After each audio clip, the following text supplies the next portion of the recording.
Assalamualaikum warahmatullahi wabarakatuh. Alhamdulillahi rabbil alamin, sallallahu ala Muhammad wa ala alihi wa sahbihi ajma'in, amma ba'd. Qala an-nabiy sallallahu alaihi wasallam, inna husnaz zanni billahi ta'ala min husnil ibadah. Kata Nabi sallallahu alaihi wasallam, sesungguhnya sangka baik kepada Allah Subhanahu wa taala itu di antara sebaik-baik ibadah. Dalam hadis yang telah kita bacakan tadi, Nabi SAW menyebutkan kepada kita tentang perlunya seseorang hamba itu sentiasa bersangka baik kepada Allah Subhanahu Wa Taala. Kenapa kita perlu sentiasa sangka baik kepada Allah? Kerana dengan seseorang itu bersangka baik kepada Allah Subhanahu Wa Taala akan memberikan kepadanya keuntungan dunia dan akhirat. Keuntungan di hari akhirat tak perlu kita persoalkan. Allah akan berikan ganjaran yang cukup lumayan kepada mereka. Di atas dunia lagi, bagi mereka yang sentiasa bersangka baik kepada Allah Subhanahu Wa Taala, Allah akan berikan keuntungan kepada dia.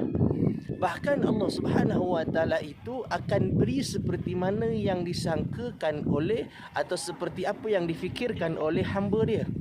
Seperti dalam sebuah Allah Subhanahu Wa Taala sebut, kata Allah Subhanahu Wa Taala, ana inda zanna abdi bih. Aku atas apa yang difikirkan atau apa yang disangkakan oleh hamba-Ku. In zanna bi khairan falahu.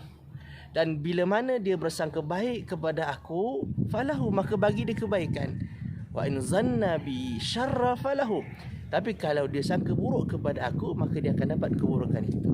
Seperti contoh, apabila seorang itu diuji oleh Allah Subhanahu Wa Taala, maka dia sangka baik kepada Allah, dia tidak fikir yang bukan-bukan terhadap Allah Subhanahu Wa Taala, maka dapat kebaikan.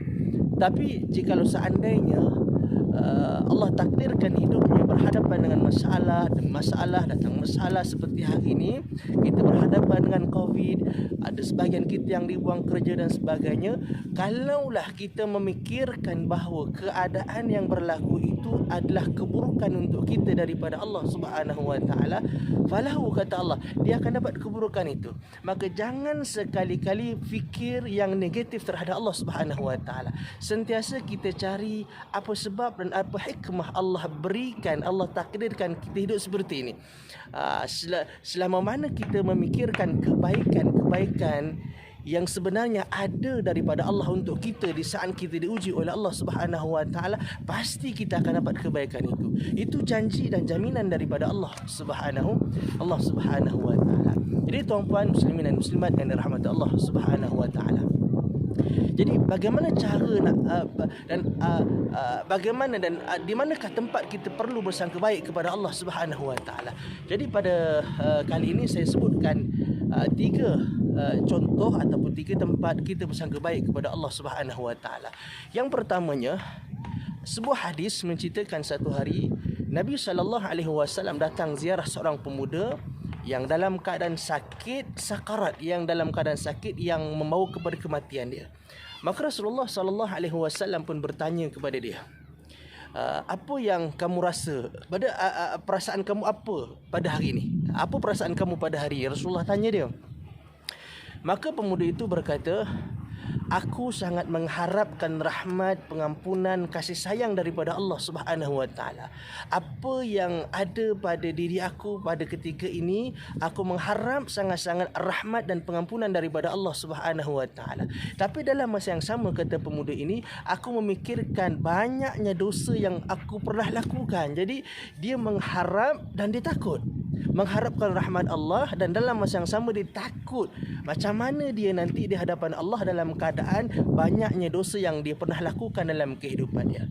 Maka kata Nabi sallallahu alaihi wasallam, la yajtami'ani fi qalbi 'abdin fi mithli hadzal maut illa a'tahu Allahu ma yarjuhu wa ammanahu mimma yakhaf. Kata Nabi sallallahu alaihi wasallam, tidak akan terhimpun dua benda, iaitulah harap dan takut dalam keadaan ini, illa kata Rasulullah, kecuali Allah akan berikan apa yang diharapkan dan Allah akan mengamankan daripada apa yang ditakutkan. Maksudnya, Pemuda tadi ni, yang pertama dia mengharapkan rahmat Allah, mengharapkan pengampunan daripada Allah.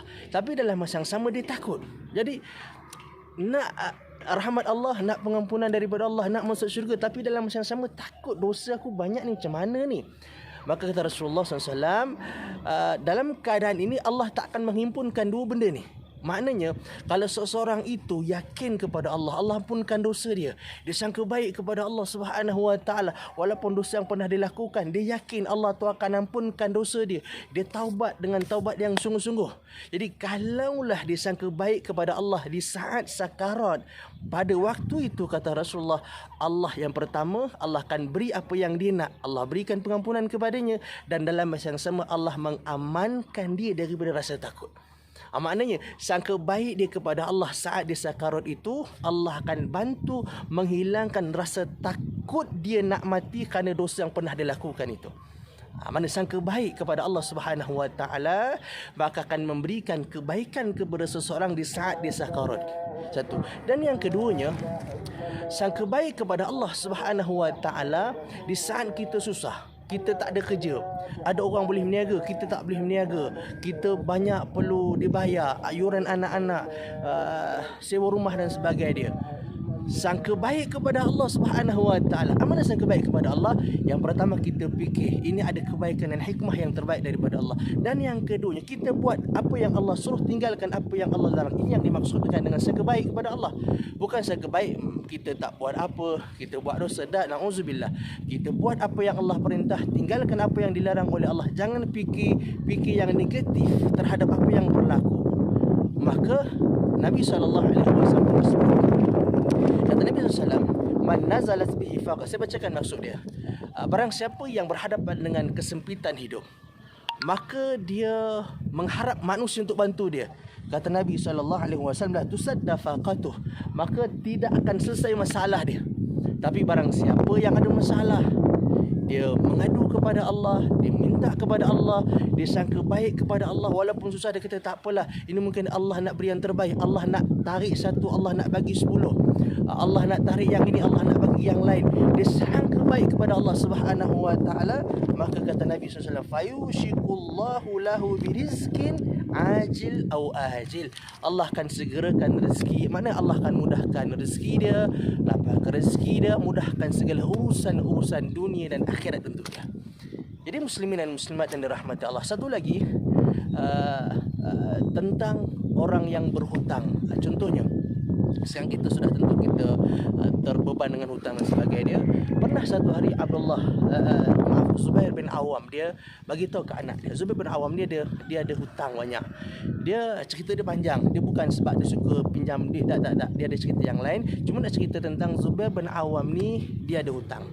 Maka dia pesan ke anak dia, Abdullah bin Zubair, kalau susah nak langsaikan hutang ayah ni, Abdullah bin Zubair bin Awam, dia beritahu anak dia, kalau susah nak langsaikan hutang ayah ni, maka minta dan mengadulah kepada tuan ayah dia. Maka Abdullah bin Zubair tanya, siapakah tuan kamu wahai ayah? Maka kata Zubair bin Awam, Allah. Maknanya kalau payah nak lansaikan hutang, maka minta Allah bantu untuk lansaikan hutang ayah. Maksudnya begitu. Maka kata Abdullah bin Zubair radhiyallahu taala anhuma, maka setiap hari setiap malam aku akan mengadu kepada Allah, minta kepada Allah supaya Allah mudahkan urusan untuk melansaikan hutang ayah dia. Jadi tuan-puan muslimin dan muslimat yang dirahmati Allah Subhanahu Wa Taala, inilah sedikit yang dapat kita kongsikan untuk saya dan juga anda semua tuan-puan sekalian. Mudah-mudahan kita sentiasa bersangka baik kepada Allah Subhanahu Wa Taala dalam apa sahaja keadaan yang berlaku.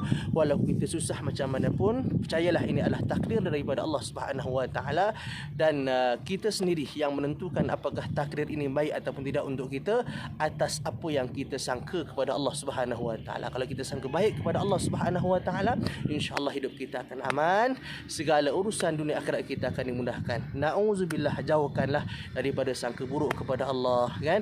Kita fikir yang bukan-bukan terhadap Allah Subhanahu Wa Taala di atas apa yang berlaku. Mudah-mudahan Allah Subhanahu Wa Taala membantu kita dalam urusan kita sentiasa berterusan bersangka baik kepada Allah Subhanahu Wa Taala. Mudah-mudahan insya-Allah.